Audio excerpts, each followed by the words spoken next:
Hey y'all, this is Moni. And this is Kat. Hey Kat. And this is the Fake Ass Book Club. Wait, can we both say it or no? Welcome back, you guys. This is your girl, Moni. And this is Kat. Hey, Kat. Hey, Boney. Boney? I said Moni. I'm never call sick, you and you don't have to make fun of me. I'm a disabled American. Okay, well, you're the only disabled American that I laugh at. And so, but you know what's crazy? I was just sick too, so it's not that funny. It didn't feel great. So I'm sorry you don't feel good. I'm on the mend. I'll say it better. Okay. Hi, Moni. Thank you. You know, put some respect on the name, why don't you? Yeah. Oh my gosh, you guys. Well, welcome back. Kat's sick. I just got over being sick. But we're still here, you guys. So Unstoppable.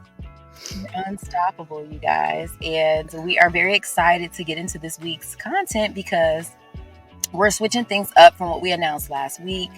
We had the awesome opportunity to attend the Heartland Film Festival this year, which featured Black Barbie, which was a documentary by LaGloria Davis, and we are super excited to dig into that today, you guys. And shout out to Maven Space for putting that on our radar.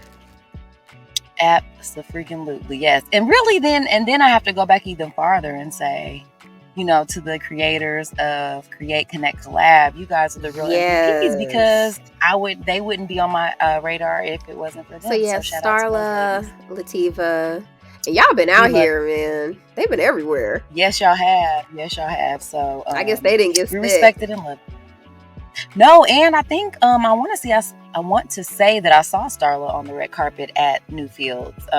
Before us, it wasn't this weekend, but before I feel like I saw her. I want to say she actually attended as well. So yeah, they've been out here. There's been a lot of different, and I saw her at the I saw pictures of her at the networking thing I did at Cummins for Afro Ball. I just missed her though. Oh man. Yeah. So just, you know, it was good times, you guys. We were really lucky to go. It was at the Newfields, which is the local art museum. And we had a really great time. So we decided that it'd be dope to share that with you guys this week. So hopefully you're into it.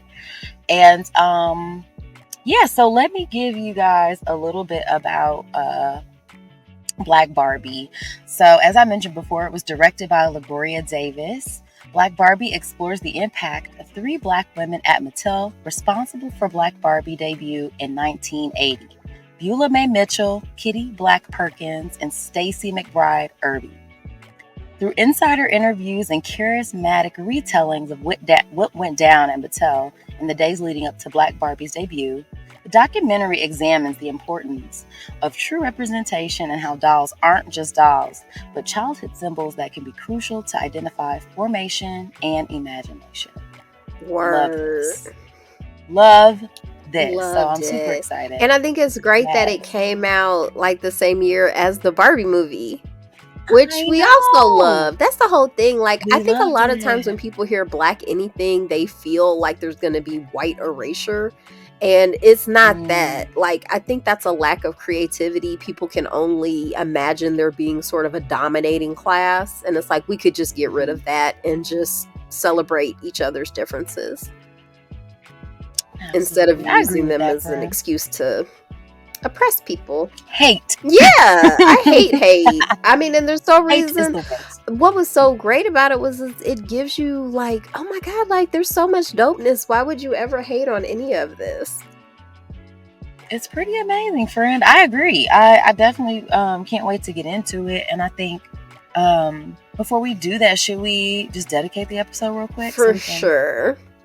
Bust it down, guys. So hands over your hearts, everybody. Thank you for joining us again, you guys, for another episode of the Fake Ass Book Club. We are super grateful. Special shout out to all of our patrons. You guys have no idea. We are super grateful for your continued support over time. Hopefully you guys are enjoying the bonus content. If you haven't signed up, I honestly don't know why you haven't. You should. It's so much bonus content for you guys at this point. So many episodes. I haven't counted, but lots and lots and lots. So definitely tune in if you guys have not over on Patreon. Also, I am feeling the love this week because my cousin had a new baby Chandler.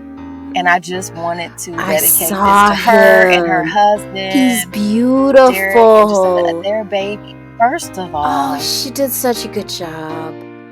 she did that. She made a beautiful human. She made it out alive with a healthy baby. That is, I mean, nothing but gratitude for that experience for her. So just wanted to dedicate. Making people is hard, and sustaining their lives over time is hard too. So just wanted to recognize her for that. And also too, just another shout out to Indy Maven Space. Also just the Indy Business Pass. I think we're super grateful to have access to 3 really great and dope co-working spaces through Indy Business Pass this year. Yes, I'm truly appreciative of that. So what about you, son? That was I want to yes and your dedication, especially the part about young Chandler, because my own little baby turned 22 this week, so this one's going out to him. He's now the same age I was when I had him, and I wanted to come up with like a word for that, because to me it just blows my mind. I feel like he's doing so much better than I was at that age. Oh, he is. For sure. He is. So yeah, he's just been the sunshine of my life. Just think that song, the Lauryn Hill Zion song, marching. No, we're gonna cry. I'm already That's a great crying. song. I was just thinking about him. So he's just so wonderful, and I feel like I just got lucky. I don't think I was that good.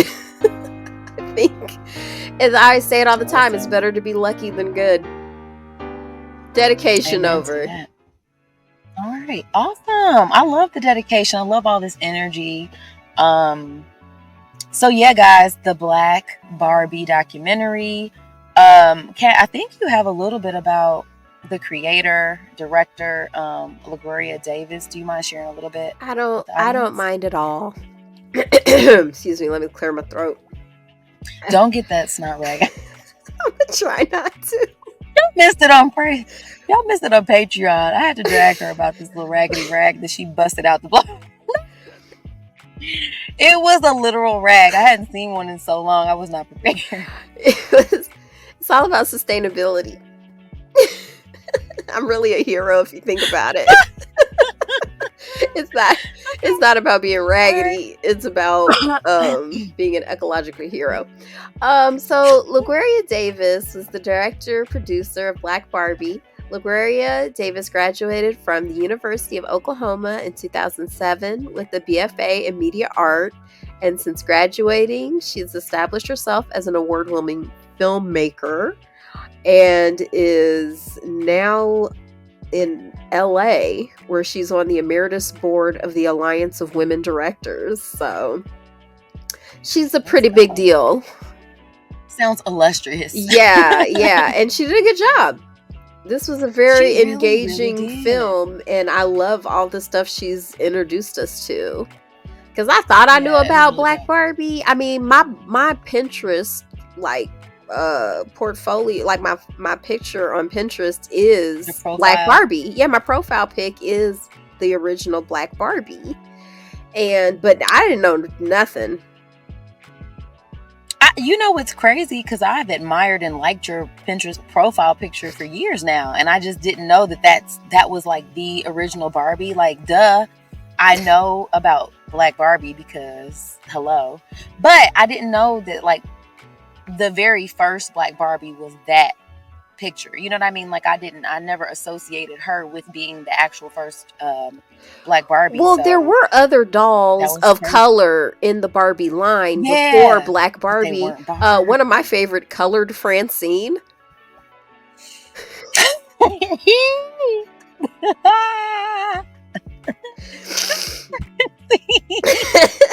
Gotta love her. I mean, I'm saying, and then everybody remembers Christy.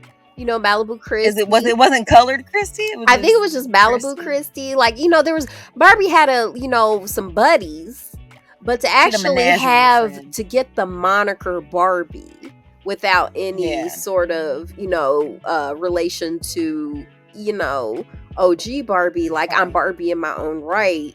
And she was like I think the reason we weren't super up on it, it's hard to believe there was something before our time, but she was Right. released like before we were in the Barbie game. Yeah, true that. That's why I probably didn't know. So, And not for nothing, they didn't market her. Oh, I know. And she didn't. That was eye-opening. And she wasn't in when they were doing that timeline of like the Mattel toys, like the Mattel had like their own book. She wasn't included in that either.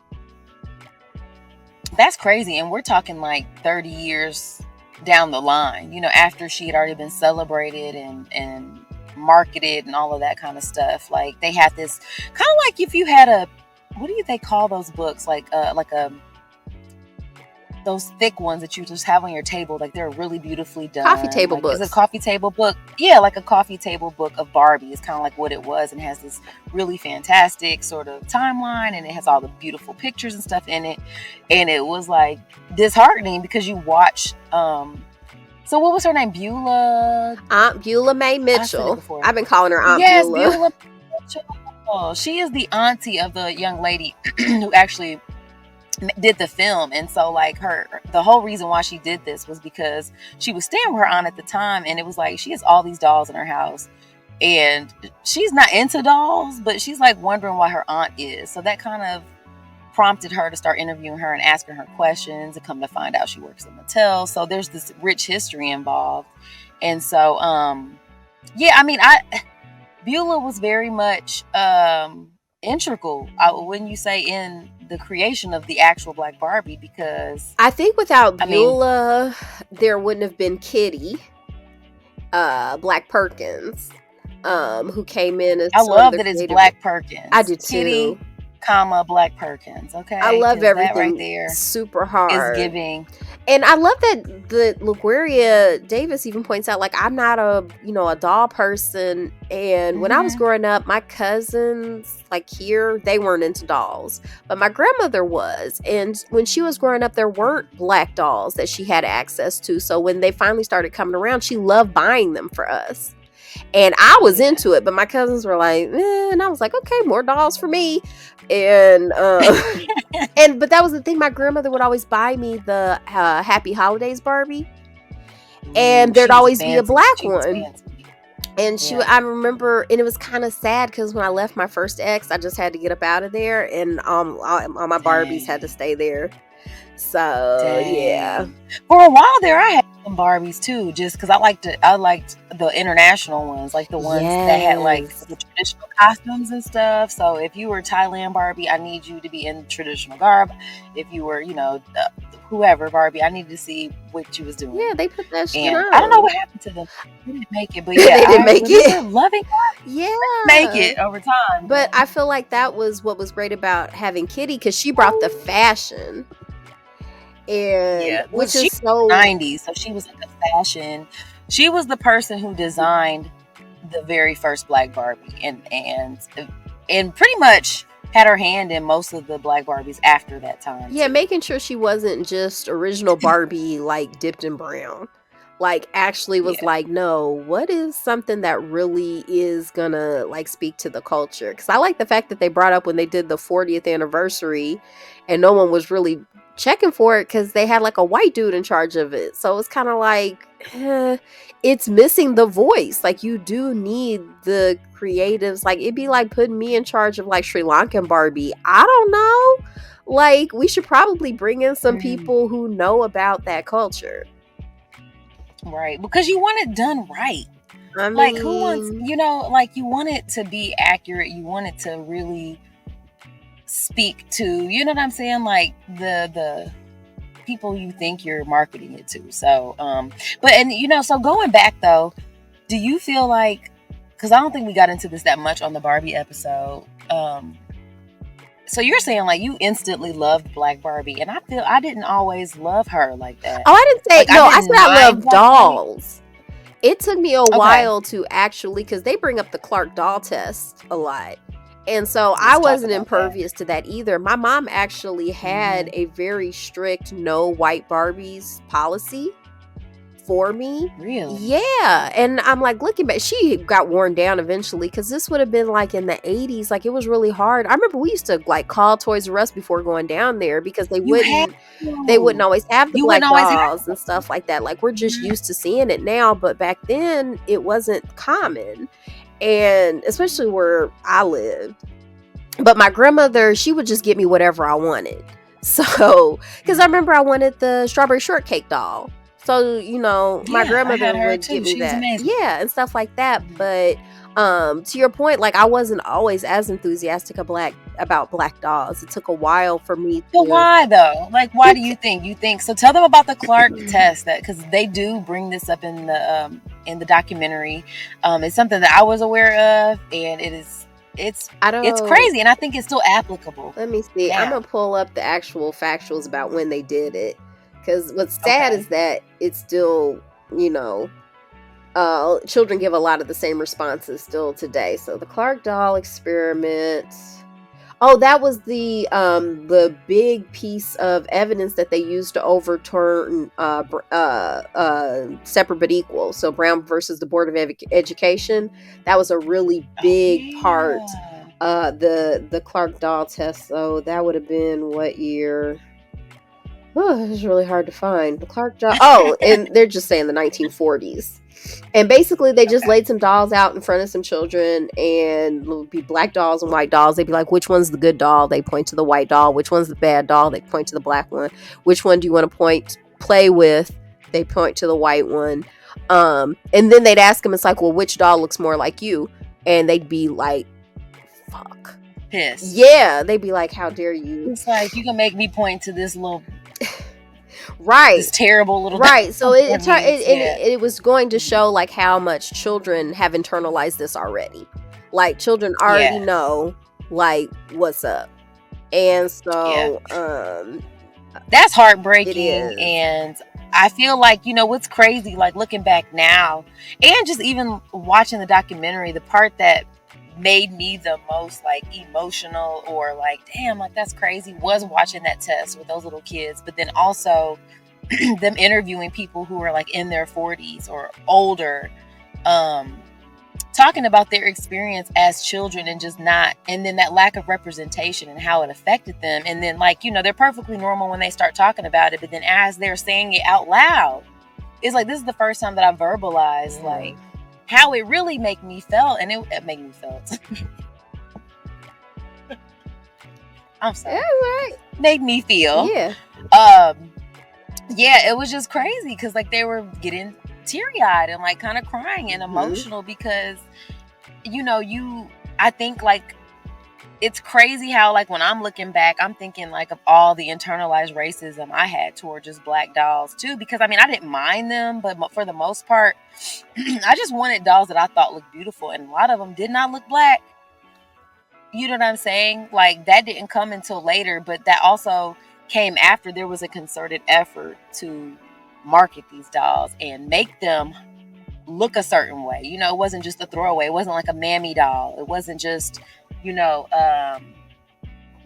just thrown together or whatever. So I don't know. Like, that just kind of got to me, because I'm like, wow, that's crazy how real that is still now to people who are my age or older, even, when they look back on their experience, and how transformative it is for them to have had dolls that looked like them, and what that may or may not have meant for them. So I remember my mother-in-law. Like, it's funny how mother-in-laws play. Like, even my grandmother, like, that was my mom's mother-in-law who was buying me like the white dolls. My mother-in-law did that to me too with my daughter, because I had the same thing where I'm like, no, she's already being inundated with images all the time that blackness is okay. It's finally not illegal anymore to be black, but it's still not that's not the standard. That's not the gold standard. No one's gold. You're definitely going to be somebody's silver medal, basically. Like, you're not. Yeah, and I already, like I said, when you observe your kids, like, you don't want them feeling that way about themselves. And she's older now. We've worked through that stuff. But when she was little, like,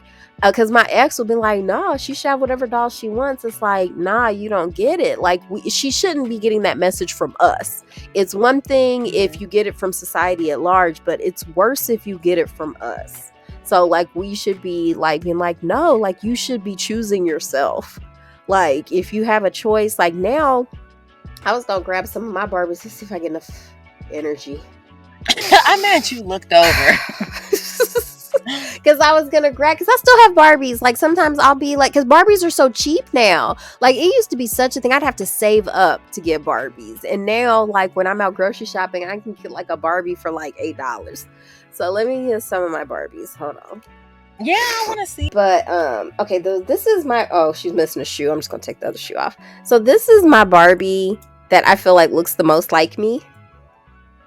Oh, she's cute. Yeah, like she's got the full fro, the big hoop earrings, full lips. She doesn't really have the regular Barbie figure. Like her waist is thicker and her hips are wider, and she's got the flat feet. Like I'm like, she's just, but she's still fly. But like I was so happy one day when I was shopping and I saw this Barbie with the braids. Like I never was able to have a Barbie with braids. So this is me either. Yeah, like I'm like, this is so great now. And when I say these are my Barbies, I don't let my daughter play with them. I'm sure she doesn't want to. No, I used to have to tell her to stop it.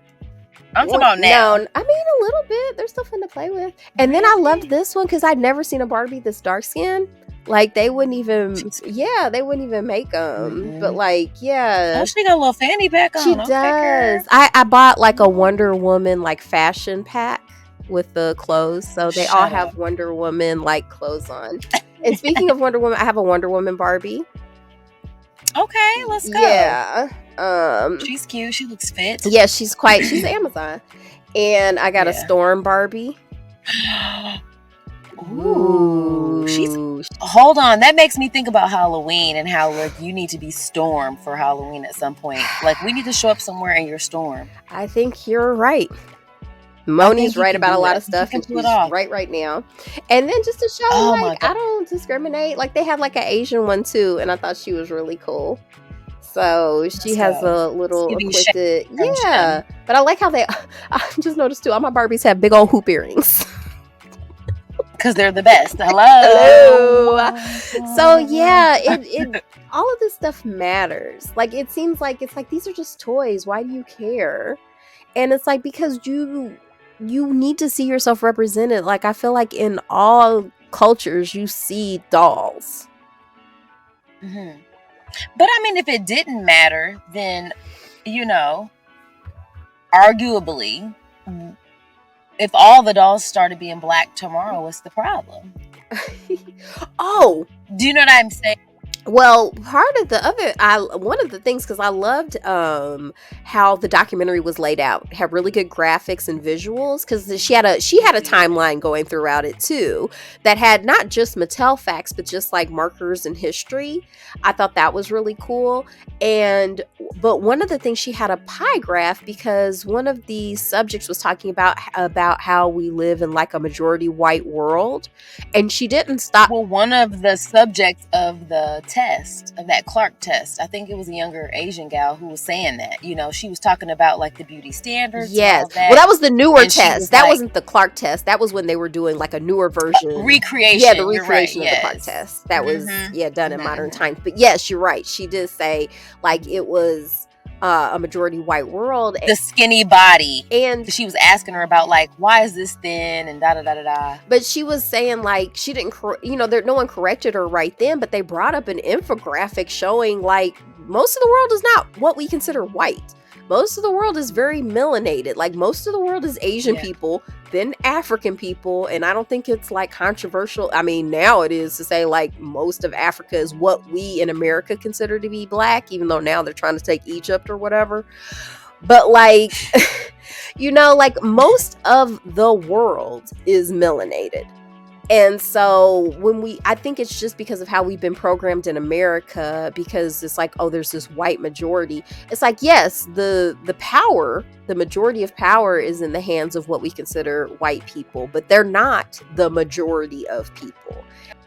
So yeah, I think getting away from that narrative building is important, and that's exactly part. We become the story we tell ourselves. So I think having dolls that toys images, anything where we're getting away from this idea that the main character can only be what we consider white. And just a reminder too, Kat doesn't even believe in white people. Of course there's pale people, but whiteness is an invented concept to have domination. I don't like that. I don't either.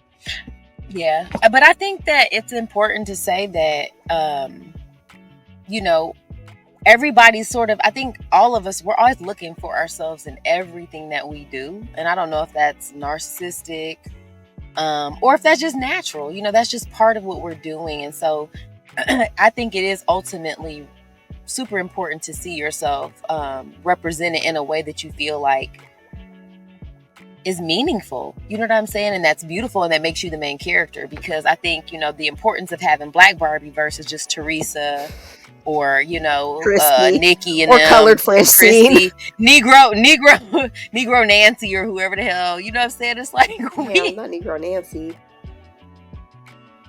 It's Baby Nancy. Like, okay, it was somebody. Okay.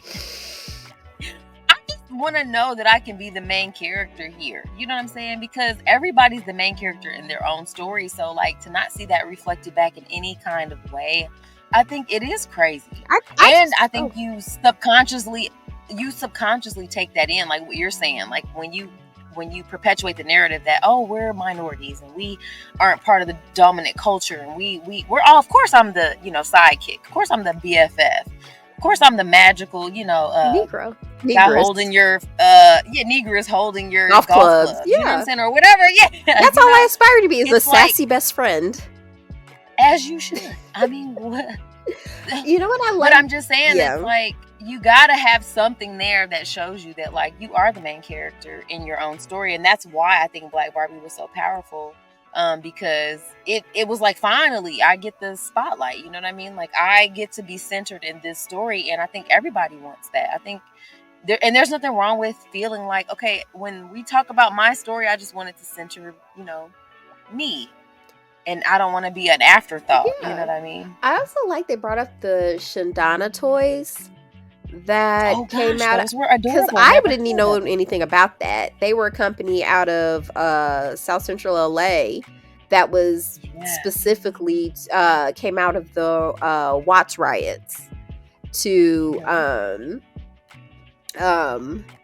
you know, just empower children. Like, they made Black and Asian and just different types of really cute dolls too, because I like they pointed out too, like, they weren't like just thrown together, or, you know, you just took some white dolls and painted them black, you know, like, these were intentionally like made for, you know, children of all colors people.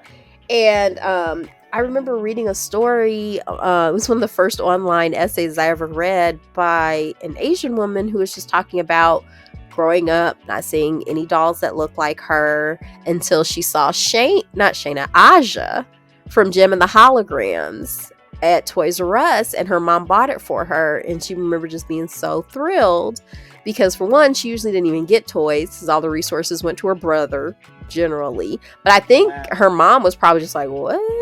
Like, and it's like, and I remember Aja, I had the Aja doll too, because Aja was just, you know, lit as hell.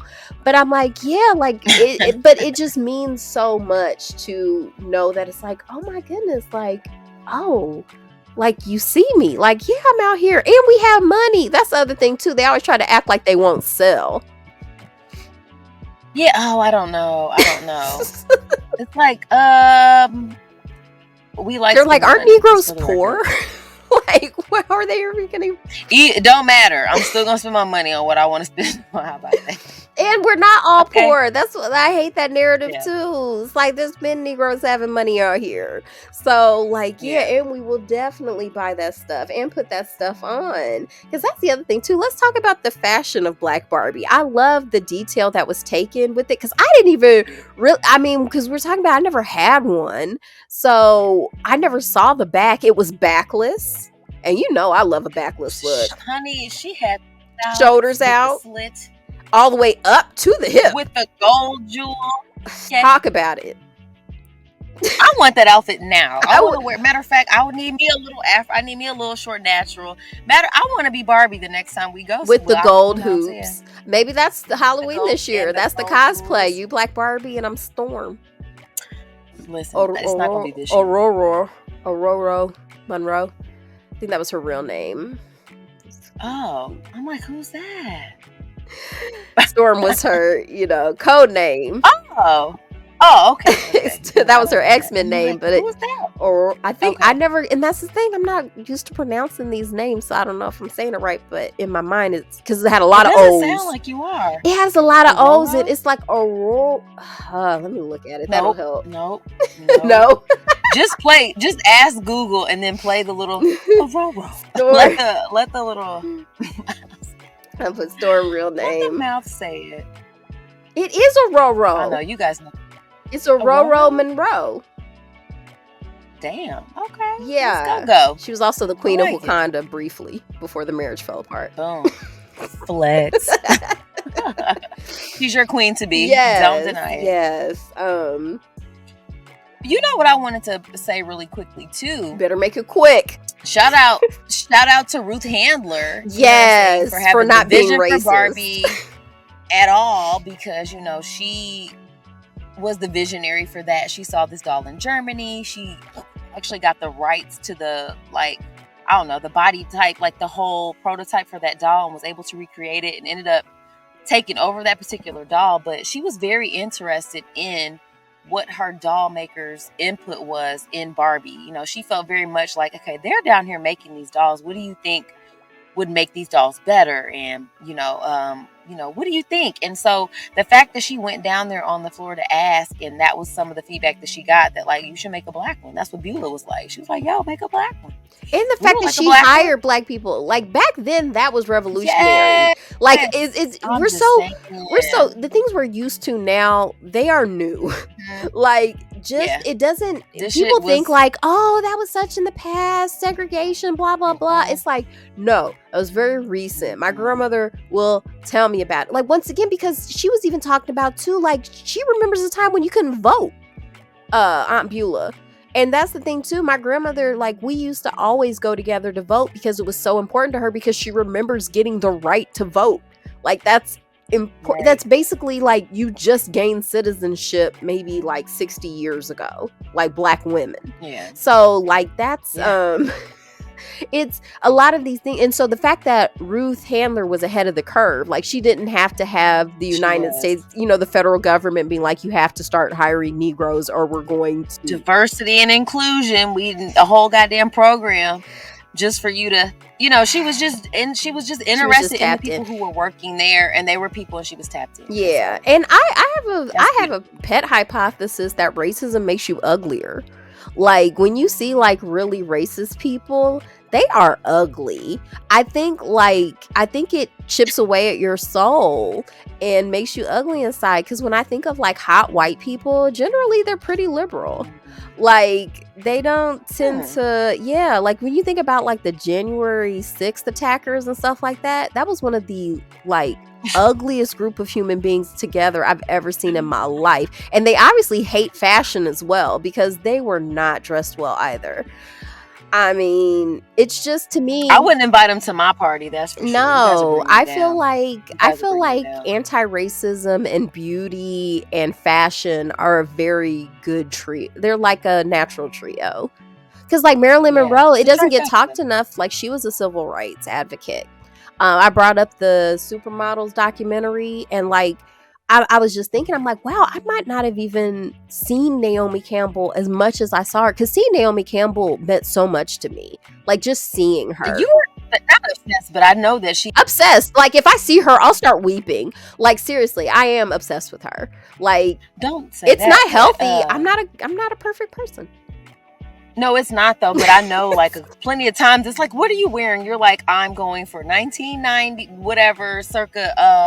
Like she was definitely a muse for lots of your looks. Definitely. Over time, like when we For were like planning sure. our aesthetic for whatever said party or event or whatever. And I mean, honestly, I mean, not very many people can say, "Oh, I'm trying to do that," and actually make it look nice, Oh, which you thank always you. did. So She was a yeah, constant so inspiration, but if it wasn't for the, people we consider white around her exerting their privilege that they had to make sure that she was included, like it that right. has to be a part of it. And it's and the fact that she's also made like a being an advocate for all sorts of people like you, I think it just makes you hotter.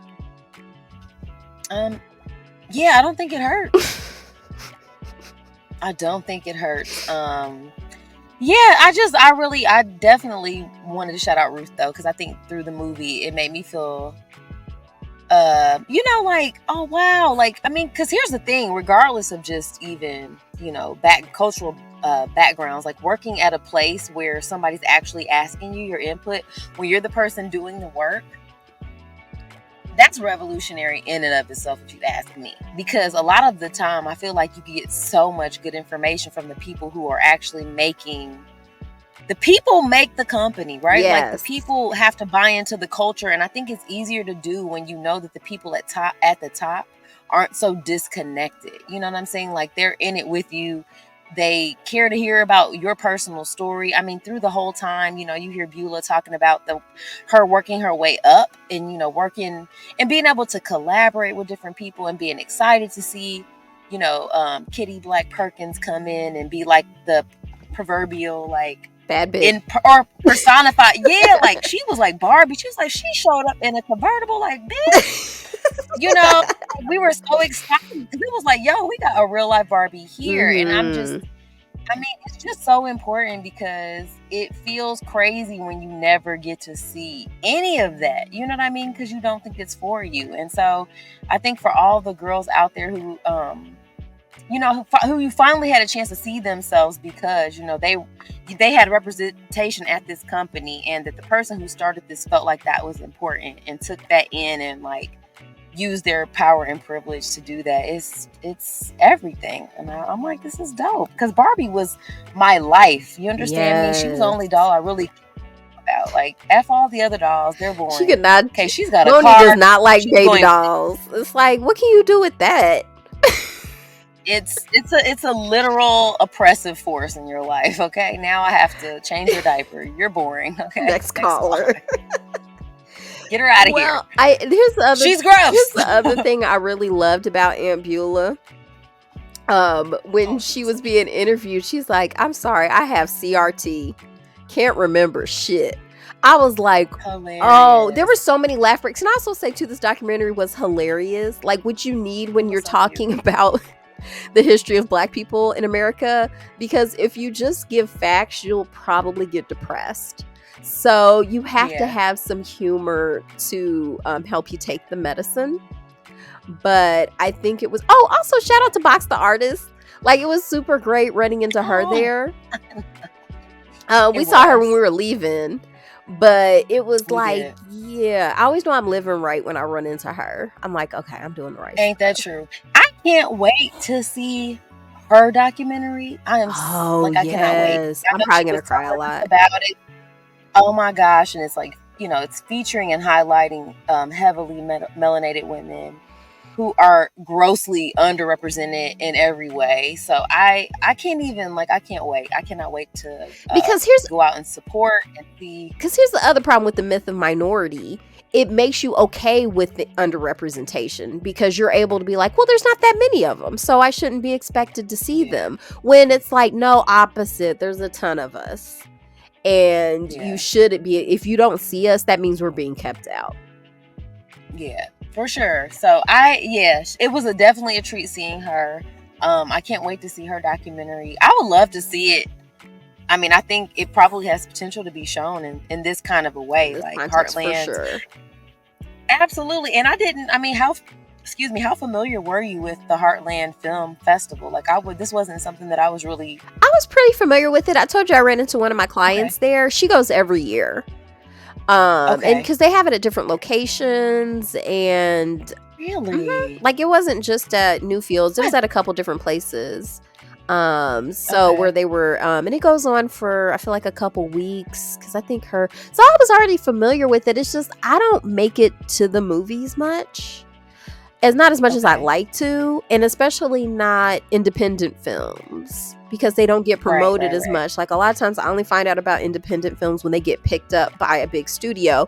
Speaking of which, this documentary did get picked up by Netflix like 2 days before we saw it. And awesome. Miss what's this, Shonda Rhimes? Yeah, I think Shonda Rhimes. She's yeah, gonna Shondaland be is now the associated with it. executive producer for the Netflix production of Black Barbie. So I can't wait to see that. I'll be watching it again. Amazing. It's I really can't. Was there anything you didn't like? No, I liked it a lot. I think it was like I was sitting in a friend's front room, like listening to her telling me a story about like her granny and black dolls. Like it felt very relatable to me because, you know, I mean, Barbie was such a huge part of my childhood. I don't think I loved any doll more than I loved Barbie. Same. I mean, she was definitely like everything. So I was just really, I don't know, I was into it. I thought it was really, I also great. like the fact that they incorporated actual Barbies in the documentary, like doing stuff like they were animated. It was like so real cute. Barbies animated doing stuff. That was a very fun part. A nice touch. It was, Nice because touch. that was the one thing I could do and completely lose track of time. Like playing Barbies, hours would go by and I wouldn't even realize it. Oh yeah. Like it was magical. It felt really good. And so for those, you guys, just really quick, if you've never heard of the Heartland Film Festival, because again, like this was new to me, I just wanted to share a little bit about that. But it's a not-for-profit arts organization, and they do an 11-day Heartland International Film Festival in October every year. And it's an Academy Award qualifying indie short international film festival. And also associated with the Truly Moving Picture Award. And they have other year-round programs. And it is based here in Indianapolis, Indiana, which I didn't know. Oh, I didn't know that. Yeah, it's based here, and then it was founded. I know, right? I guess that makes sense. But it was founded in 1991, and its mission is to curate, promote, and celebrate thoughtful and engaging films from diverse perspectives. The films that they select and exhibit are supposed to inspire conversation, ignite imagination, and shift perspectives. And they all have one thing in common. All of the films, they do more than entertain. And I feel like this definitely did that for me. It gave me that bit of nostalgia that was really nice. Like, it was funny because, I mean, I'm sitting right next to you and, like, we're laughing out loud. You know, there's one part where you told me you had a dream that you had a gap like one of the people in the movie. And it was just... Not a gap. My tooth fell out in the dream. And I woke up thinking, like, how am I going to pay for this? I have a gap now. I stopped wearing my retainer, so I do have, like, a legit gap now. It's a minimal gap that you'd have to really be paying attention to. And also, I had to block her out because it was so ignorant during the film that I couldn't even look at her. So, we probably shouldn't sit next to each other. We can't sit. There needs to be somebody. We were in the balcony, though. We weren't really surrounded by a bunch of people or anything. And I had a margarita. You should picture the two old man Muppets. Statler and Waldorf. That's us, 100%. Sure. Maybe I'll Photoshop a image of them with our faces on it. Wouldn't that be fun? Please do that. Okay. I would love that so much. Yeah. Just cutting people up. I love them so much. They would be lighting Kermit and Fozzie on fire. Yeah, because why not? It's like, what are these two guys? Come on. Like, we're old and rich. What are you gonna do? We are. You can't whoop me. Yeah, we're just old, not rich. We're working on that part, guys, so don't worry about it. That is true. Okay. Because what would it take to be rich at this point? I mean, a baby bee or something. A baby bee. I would be so stressed out, like it wouldn't be worth it to me. Okay, well, I'll handle it. Okay. I mean, that's the best situation, like we do it now. Moni will be like, whenever people ask me about money or anything, I'll be like, that's a Moni question. I don't even know. I'm like, oh, that's Roald Dahl. It is. I didn't know that. Well, he didn't write the song, but no. But yeah, the chart he inspired Charlie and the Chocolate Factory. Yes, right? Okay. Yes, books. Our original Books. core. Books. We need to find a Barbie book. There's got to be some books on Barbie. There are. I know there's plenty of Netflix movies. My daughter watches them. But I've they're seen all of them. it's all the, blonde Barbie. They even brought that up in the It film is. that pretty much They all the did. narratives are from blonde Barbies is the main character. Except for when George Floyd got killed.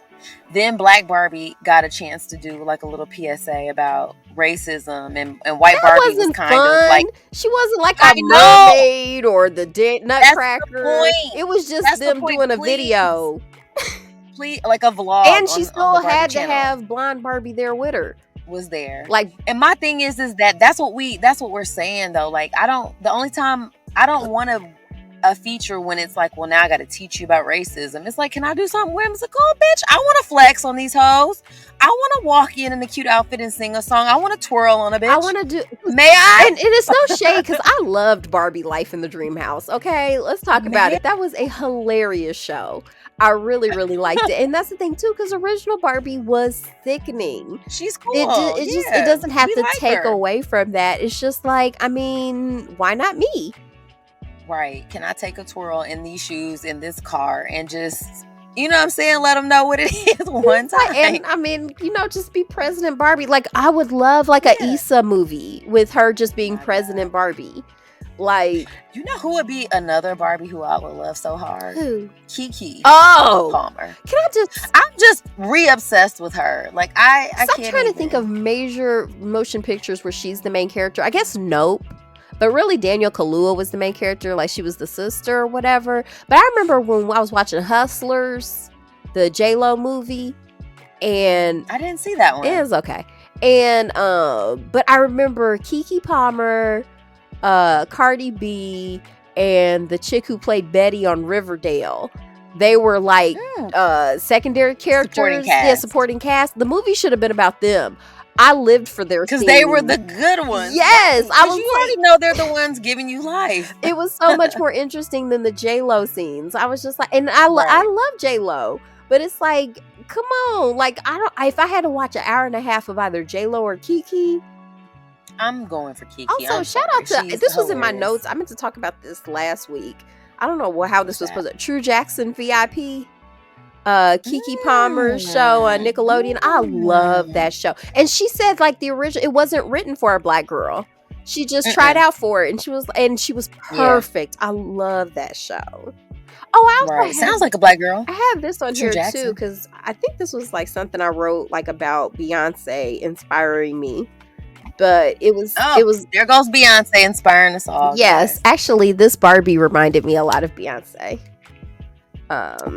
Very, especially Destiny's Child Beyonce. Dun, dun, dun, dun. Dun, dun, dun, dun. You bugging me, it ain't cool. But wow, and just toss them to the side. Oh, sorry, sorry, Barbie. She could take it. But because everybody was, like it wasn't like Beyonce started out as Beyonce. There was a lot of people who just were like, "You're not that great. Stay in your lane. Black girls don't get this. You don't get that. Whatever." And she was just like, "You know what?" She never said this, but in my mind, she said this right here, this quote: "Don't let the cheap opinion of your inferiors deter you." Ooh. Yeah, but that's actually a Kat quote. Wow. But it's something you should definitely like keep in your heart. You should believe it. Because and another thing I like. What is another thing you like? Another thing I like too, and this is definitely some main character Barbie / Beyonce energy, is that anytime that any like interviewer or whoever, news people, would play in Beyonce's face and try to like single her out as like, oh, you're better than them, or you know, like, what do you guys say? Like, if they're whether they were directing it toward Kelly and Michelle or Beyonce, they were so quick to shut that shit down. Because guess what, bitch, we're all main characters. Like, stop doing that. Like, I think that it's so divisive to be interviewing three beautiful young talented women and to try to make the narrative be like, well, people say that you're Beyonce's the real star of the show, and I just love how they would shut that shit down start to finish. It's like, actually we don't do that here. We're all talented. We're all a group. And everybody here is super talented. And it works because it's the put truth. some respect on Did you her ever see name. that clip Yeah. of Serena's daddy shutting down an interview? Oh, I fucking love that. That's my favorite. because when the interviewer, he's like, "You're really confident, aren't you?" And she was like, "Yeah." It's like, and this is when she was real little too. And then her daddy was like, "You gonna stop doing that, okay? Like you gonna stop." She answered your question. Move on, because what you're not gonna do is play in front of my face. Like, yeah, right. And try to dismantle her confidence. You know what I'm saying? Like, as a child, you're a grown ass person. She answered your question. Next. Move on, or we're moving on. Like, yes. And also, I just love that. Shout out to Naomi Osaka too, who was like, "I'm not doing post-game interviews. How about that?" I know that's right. Or I won't show up, because they were like, "Well, then you can't show up." And she was like, "Okay." I was like, "Last time I checked, I was rich."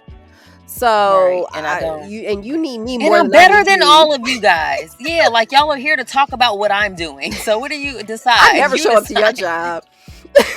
Because I don't care. No one does. So how about that? So yes, shout out to and that. But I think that's the whole point, isn't it? Like, why they don't want the representation? We shouldn't, because then if we start asking what we're worth, like what? Yeah, that's probably a problem. That probably is a problem. Well, America has a problem. It does, and that's a great place to take a break for. And I think, do you mind? Should we take a break? I strongly agree. Okay, be right back.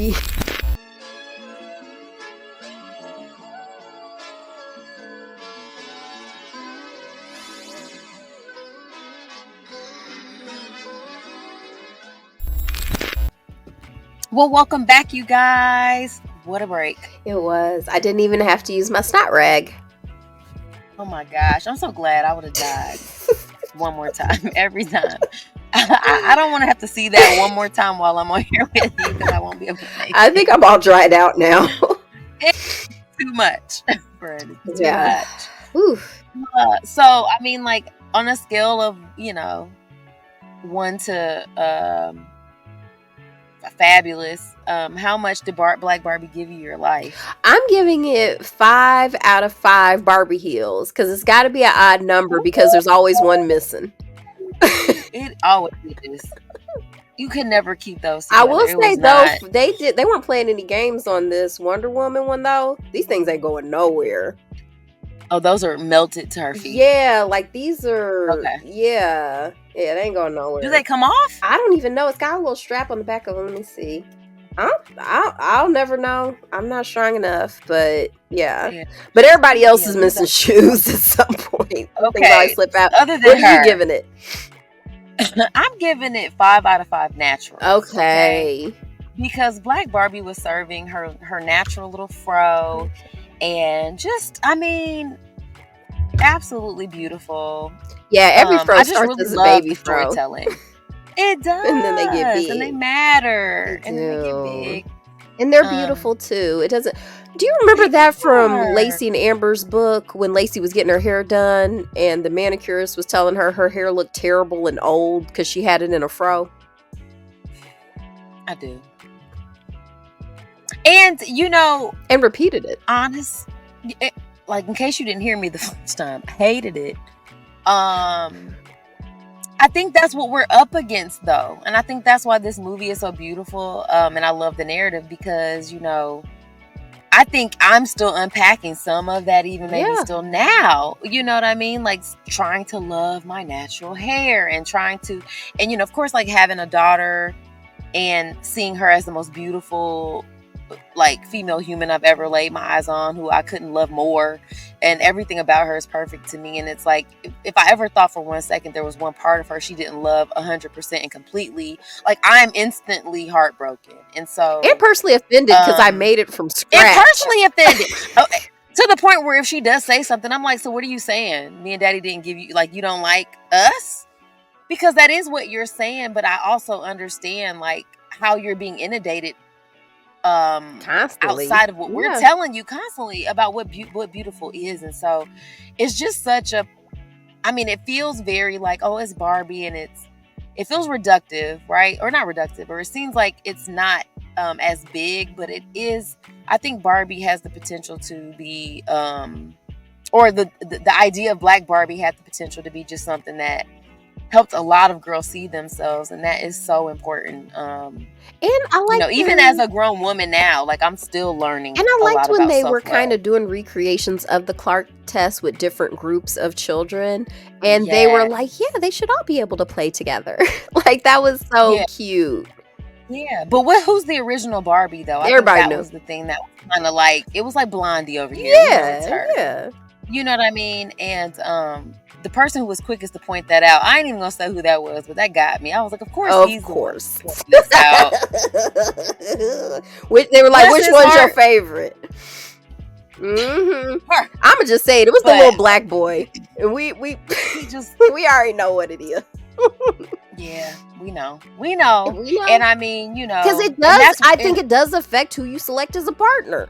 Like, I don't think it's a coincidence. Like, but I mean, it's no judgment. I'm just saying.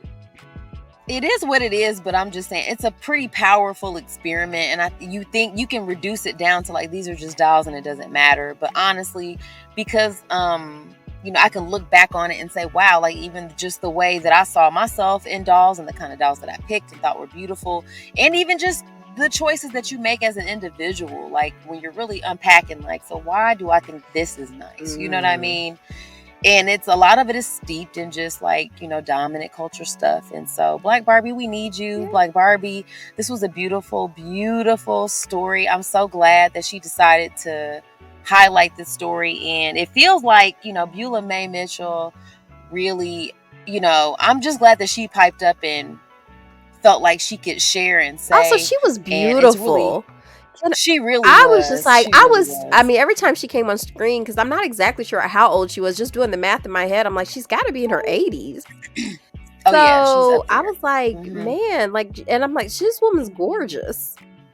Yeah, it was just so nice. So I just really appreciated the story, and I love that the love for Barbie came through telling the story, and that, the teller of the story was like, you know what, I wasn't really messing with her like that because this was never my gig, but maybe it was because I never really saw myself. And now that I know there was such a concerted effort to put, to push Black Barbie out there, and to think that my auntie had like such a huge part in that, like there has to be a lot of pride in that. So I'm just really happy she got to tell that story. It was super dope.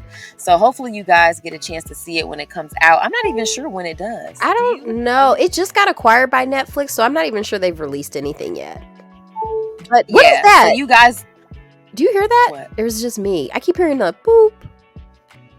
No, I'm just trying. Oh, I'm probably hallucinating. Anywho. Yeah, you're sick. It's that rag that you had. You suffer. It's too much CO2. You're smothering yourself. I feel like. So we need to get out of here, guys. She's tripping. Let's spin this wheel. Wait, I had a Stranger Than Fiction. Oh, yeah. I want to do a Stranger Than Fiction real quick. So this one's coming out of Louisiana. A young girl named Kaylee Timoney. It's giving Cajun. It's giving Cajun. But yeah, she was a 17-year-old student government president and scholarship candidate, was videotaped dancing at an off-campus party following Walker High's September 30th homecoming festivities. A hired DJ took the video and posted it on social media to promote his business. 3 days later, Jason St. Pierre, principal of the public high school near the state capital of Baton Rouge, told the student she would be removed from her position with student government and would no longer recommend her for college scholarships. I'm reading this from CBS News. And after that, she was crying the entire time, by the way. She told her she wasn't living, quote, living in the Lord's way, end quote. And he printed out Bible verses with the highlighted sections and questioned who her friends were and if they followed the Lord. And he also ended up lying, saying that Kaylee brought up religion. She was like, I absolutely did not. Keep in mind, this is a public high school.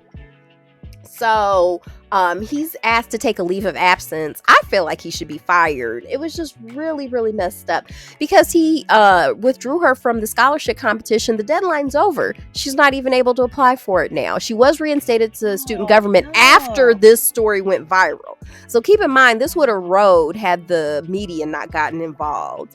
And it just makes me think of all the stuff that happens all around the world and how girls are shamed because she was, and they're describing it as twerking. I'm gonna be honest, I haven't seen the video, but I can't imagine what could have been so awful that she had to be asked to step down. Keep in mind too, this little girl is crying in this man's office while he is dressing her down without her parents being there. Her mama had to show up later.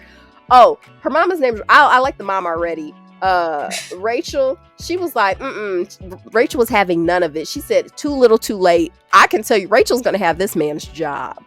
So, oh yeah, the school's gonna be named after my ancestors. Okay, so go ahead. Yes, to me this was just so strange because first off, like, I'm sorry, I didn't mean to turn you on. You know what I mean? Like, the idea that you're you know what it reminds me of? Did you ever see Footloose? Yeah, with Patrick Swayze and... How did you remember that? Wow. Wait. Okay, was it Bacon? Kevin Bacon? Yes. Okay. It was one of those. Patrick Swayze, I think, was in Dirty Dancing. Dirty Dancing. Which isn't crazy to mix up. But you did, you did great. But yes, Kevin Bacon and Dirty Dancing, because and can I just say, the school I went to up until 7th grade had a no dancing policy. It was a Christian school, and dancing was sinful. So they to this day, I still don't think they have a prom. They're only allowed to have a banquet because, you know, gyrating. So vibrations are not. Yeah, you know what's so funny too? I mean, that is crazy. It is crazy. Crazy is the right word. So we can't let the villains from Footloose win. Oh my God, no, please. Because I mean, my thing is this. You know, what are we really saying here, though? Like, that's kind of like what I want to hone in on. It's like, what are we really saying? Because this young lady, I mean, obviously she's hitting an academic standard. She's there, she's in student government, she's involved, she's doing all the things, but like at a party where, you know, I mean, she's a teenager, and this was after the actual party. After homecoming. This wasn't like, this wasn't at school. It wasn't at school. Thinking it was super sweet. Yeah. No, it was like, it was the DJ. It wasn't seen as anything provocative. Yeah. It was just dancing. She just was in the background. Yeah, like, give me a break. Yeah. And like, you're not about to make my daughter feel bad about having rhythm. Like, fuck out of here. Like, no. Well, and I think because she can dance and she can think. She can do both. And also think about what twerking is associated with: black asses. Fertility. So you're I mean, yeah. Like, that's how y'all got here. But it's like this idea that any sort of joyful expression of the body is sinful.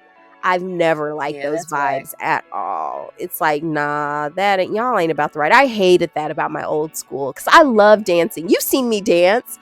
I'm not amazing at it. It just feels good. It does. And don't agree with me. Not great, but that it. You should have been like, no, Kat, don't say that. I like to see you dance and sing. You know, those are two of my faves. It's just... And because it is rooted in joy, and you don't have to, like, I mean, at the end of the day, I think when you're trying to shame people for just expressing themselves now, I mean, it's one thing if, you know, like, I've seen some dance moves where it's like, okay, this lady's getting skewered in the middle of carnival. Like, I mean, like, this feels like a sexual act going down. Like, you know what I'm saying? And I don't feel like I should be watching this. But again, we're talking about adults doing what adults do. But I mean, okay, she was dancing at a non-school function, and you're going to take my scholarship away. You're going to take away my economic opportunity, the financial part, which is sometimes the one thing that keeps you from being able to actually go to school. I mean, like, that just feels very mean and pointed. Because there's also, can I point out too, there's nothing in the Bible against dancing. Like, that's just something he's making up. Yes. Like, they usually praise dance before the Lord. David was famous for dancing. I want to dance as David did. You know, like that was his thing. Like after he got done killing a bunch of people, he danced back into, you know, town. Like that was his whole thing. So yeah, there's nothing sinful about dancing. I hated that about my old school. When I finally went to the school where you and I met, like there were dances. I was so happy. That's probably why I was dancing the way I was. I was just so happy. And why I probably wasn't doing it well, because I was never allowed to. You didn't get a chance to practice. I didn't get it's a chance okay. to practice. It's all right. But yes, I think that's always a warning signal to me that if you can't dance or express joy, because I feel like that's how the what are those dudes? Who are they called? And the morality police in Iran, like they banned the song "Happy." Like that Pharrell song, because the kids were making videos to it and were just, it wasn't even remotely sexual, but they were like, no. It's like we're just tapping into the idea of happiness. It's haram. Like you can't, no. That's a problem. Well, that's a gateway drug, probably. Apparently, yes. You should only be like, nah, because then that's going to lead to joy and whatever. And then you're fucking. Right. Then you're just doing that terrible, dirty thing that got you here in the first place. Right. Oh my gosh. Well, that is certainly stranger than fiction, friend. Thank you for sharing that story, because I wasn't sad enough before. But it had a happy ending. She was reinstated. I'm pretty sure her mom is I think they're going to get a nice settlement from the school. And hopefully, I'm going to keep an eye on this too, because this guy should not be around children. I know you are going to keep your eye on this. I'm going to hear about this later. Thank you. You're welcome. Yeah, he should not be getting his job back. I don't think he should get a leave of absence, because you get paid for that. And so just leave and be absent. Be gone. You don't need it. Yeah. Poof. Yeah. Okay, Jason St. Pierre. St. Pierre. Yeah. Get out of here. We don't care about that. Yeah, that's just super whack. And it's like, you know, I mean, what do you get from that? Like, I don't understand. Like, what are you getting from that? Like, from shaming kids into being kids? Like, I mean, honestly. I don't know, because to me, it's so opposite. Like, I usually love seeing children dance, like with the joyful abandon. It's so cute. I love it. I send those videos to friends all the time when I see kids dancing and doing stuff. I'm like, look how good they are. They're so happy. Yes. And you only get like this much time to be in that space too. That's what I think is so fucked up. It's like we're always so quick to rob kids from having that kid experience, and I think that's the part that's heartbreaking as a person of color. Like with your kids, you just know there's so many times where it's like, yo, you got to hit them with some real shit, and it's like, I hate that I have to like rob this innocence from you just to let you know about like how shitty the world is, you know? So like with my son, dance, you can't come around corners too fast. Yeah, you gonna scare people. You're tall, you're black. It's a problem somehow, you're gonna have to, like clear your voice first so they know someone's coming and they don't just flip out. I honestly, just sidebar real quick, I had to have a little junior conversation with my son about this weekend. He had a sleepover with a friend out in, I don't know, Noblesville, some ville, I don't know, out there far away. And he was with, so it's a black family. He spent the night there. Their friend is Asian and white. He's biracial. And then they walked to some church to go play basketball or do something. But my son kept being like, Mom, they were like looking at us weird. Like all the people that like, they kept looking at us weird. I was like, they're probably, first of all, they were trying to figure out why these two black kids were probably with this, white kid. I mean, even though technically he's part Asian, but I'm like, yeah, I mean, sometimes it's alarming for people who aren't used to seeing brown bodies in their space. You guys were young. I mean, you had on a hoodie. Y'all all had on hoodies walking through the neighborhood. I mean, people forget, unfortunately, like, people might feel a certain way. Segregation did not end that long ago, and in a lot of places it has not ended. So, especially where we live. Yeah. Which is why I don't live out there. Indiana always tries to act like, well, we aren't racist. We weren't in the Confederacy. It's like, yeah, you technically no, but we see a lot of Confederate flags around here. Yeah. And usually, like, there's balls dangling on the back of that truck that has it on. Sure do. I don't know if y'all have ever seen that. It's the worst. It's not tasteful. Mm-mm. So, again, back to the bad fashion choices of those. which is why Black Barbie is iconic, which is why you guys should see it. And I don't know. I think maybe we should spin the wheel. Yes, now we can spin the wheel. Okay, spin it. Okay, it's a fake ass episode. Woo! We That's deserve. We deserve. That's what we need. Okay, I wish there could be confetti that fell down just now. It can be, but choices of life, I don't have them, and so we do have a couple of options on the table, but we're feeling non-committal this week, you guys. You know what? We're feeling sick. Is at least how Kat is feeling. I'm on the upward trend now. Like I was feeling like you felt when we saw the Barbie premiere. Like the end of last week over the weekend was bad, and I'm feeling better now. But yeah, now you're where I was. So Yeah. sorry about that. Yeah. Yeah. It's hard. It's a hard knock life. So yeah, just give us some time, guys. It's hard being a person. Okay, we're just out here doing the best we can. Right. Hopefully, you guys enjoyed this episode. I know I did. I Also, had fun shout out laughing to at the Kat. Harder Brunch crew.